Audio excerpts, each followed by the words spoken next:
Assalamu alaikum, my name is Superman. What's good everyone, my name is Abdi and today I want to talk about 5 of the best and I'm pretty sure 5 of the best currently available Chanel fragrances on the market. There will be a few old school ones on this list and I usually love old school Chanel fragrances, even for women, but this is a man's list, just like most of my fragrance videos. Before we get into the list, I want to talk about an honorable mention, which is Paris Edinburgh.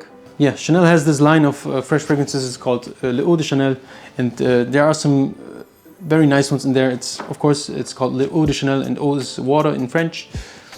And you notice I'm talking a bit faster because I think my videos are a bit too long sometimes, and I'm trying to make them a bit shorter, you could say. And although it's a line of fresh fragrances, they are rather expensive. And I'm pretty sure they are all eau fraiche fragrances. And eau fraiche is even less concentrated than eau de toilette, as most of you know. Paris Edinburgh is a greenish, fresh citrusy fragrance. I love the route that it goes. It's pretty straightforward, but very high class and high quality smelling. And I love that fragrance.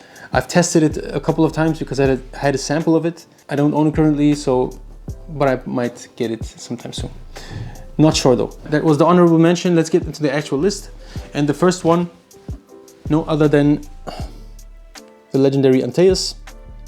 So this legendary fragrance was created by, or the nose behind this fragrance is Jacques Polch, who's the father of Olivier Polch. And you have to know that Jacques Polch made most of the older, legendary and well-known Chanel fragrances, and nowadays Olivier is kind of stepping into his footsteps by doing the same thing basically. Most of the well-known Chanel fragrances are by Olivier Polch. A bit smoky, ambery, earthy, and mainly, in my opinion, leathery fragrance. There is castoreum in here. Pretty sure that they won't put actual castoreum in a designer fragrance. Although it's Chanel, I still think it's just a too expensive raw material. But I don't know how they did it back in the day. Maybe it was real one back then. And then mixed with labdanum and oak moss, it made for this very old school smelling thing. And you will get what I mean when you smell this. It's in the same ballpark basically as a Jules and Kouros, of course, King Kouros. So it's a bit animalic due to the castoreum note in there, but it also has you could say normal notes like lemon, lime, and bergamot. Overall, a very gorgeous fragrance in my opinion. As I said, it's not for the faint of heart because it's dark, it's smoky, it's earthy, it's leathery. So you have to like this type of stuff. So if any of you have ever smelled Diaghilev by Roja, I think this is one of the main inspirations behind that fragrance because it pretty much reminds me of that. It just smells more sophisticated and luxurious in my opinion. Antaeus is more classical and more old school smelling.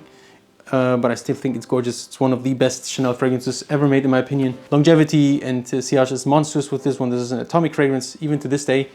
It's kind of a bit expensive, but then again it's Chanel. So yeah, Antaeus on my number 5. So on the 4th spot we have another legendary old school smelling fragrance.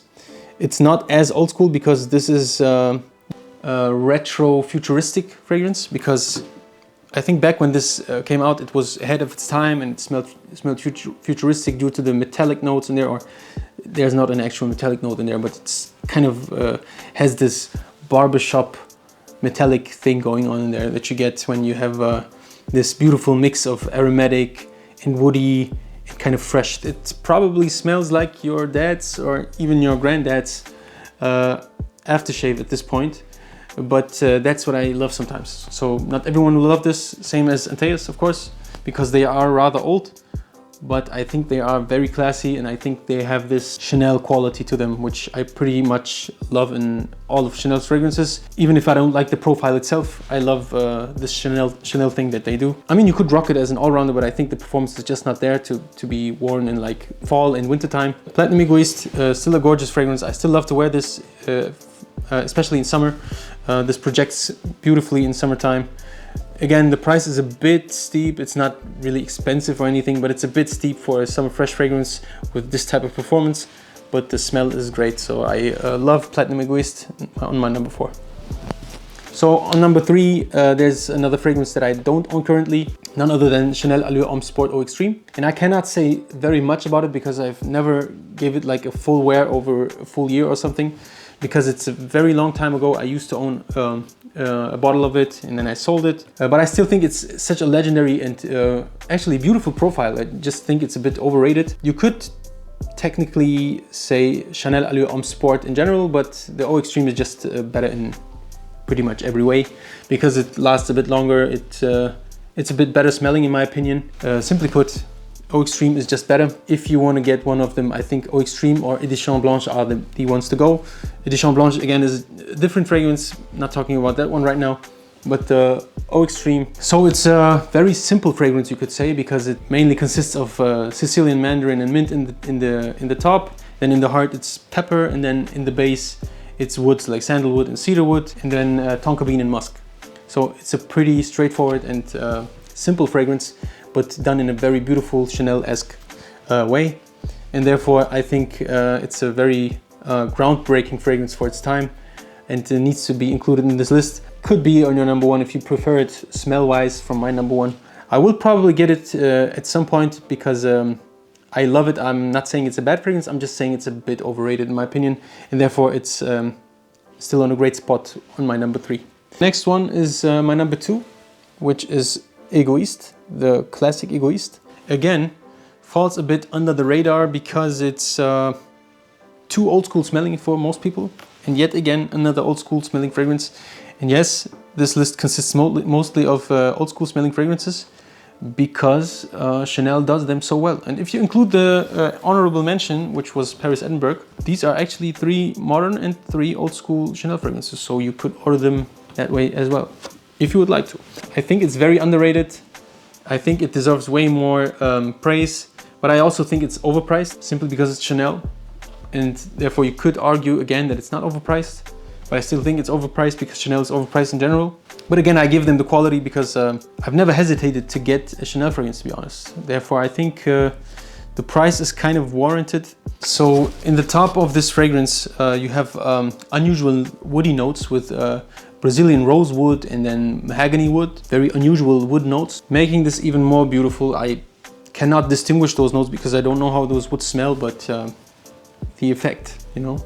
And then you have Sicilian mandarin in the top, and then in the heart you have a note called carnation, which is a very spicy herbal aromatic floral note mixed with rose and cinnamon, which are also very spicy and sweet, and you know, all this stuff. So everyone knows how rose and cinnamon smells, and these are both notes very, very prominent in this fragrance. And finally, in the base of the fragrance you have this very modern sounding combination or constellation of notes, which is leather and tobacco, vanilla and amber and sandalwood, but then mixed with the rose and the cinnamon and the carnation, all mixes this and makes this more of a spicy fragrance than a sweet leather or tobacco anything fragrance. It is old school smelling.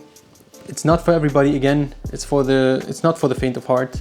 It's for the guys who know what they want to smell like, I would say. I'm one of those guys, and I think this fragrance fits perfectly to me, and it should probably fit to you as well if you are a man and have the balls to rock this. I think it's beautiful. Egoiste on my number 2. Deserved number 2.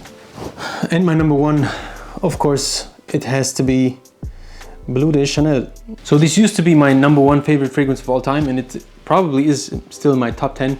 It just happened so that I smelled a lot of different fragrances, a lot of different niche fragrances, but this stood out with its quality for a very long time, and it still does to this day actually. I actually even prefer the Pure Parfum, which I will get next after I finish this one.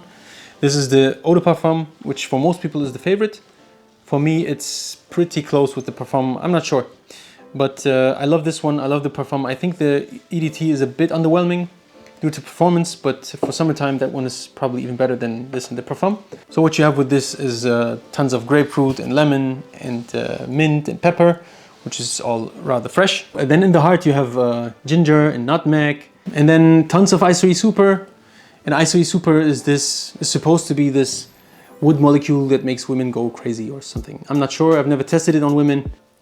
But yeah, tons of ISO super in here, just like in Sauvage, which is the biggest competition of this fragrance, as most of you know. But this came first, so this is the leader. Sauvage is the follower. We have this unique note of incense in here, but then with vetiver, tons of cedarwood, sandalwood, lab denim, patchouli. For Chanel fragrance, surprisingly much going on, but it's way more modern smelling than most of Chanel's men's fragrances. Beautiful fragrance. Longevity is top notch. Price to performance ratio, this is the best one. Performance is also very great, but it's a bit too sweet for warmer climates, I think. Great longevity, high price tag, but very high smell quality.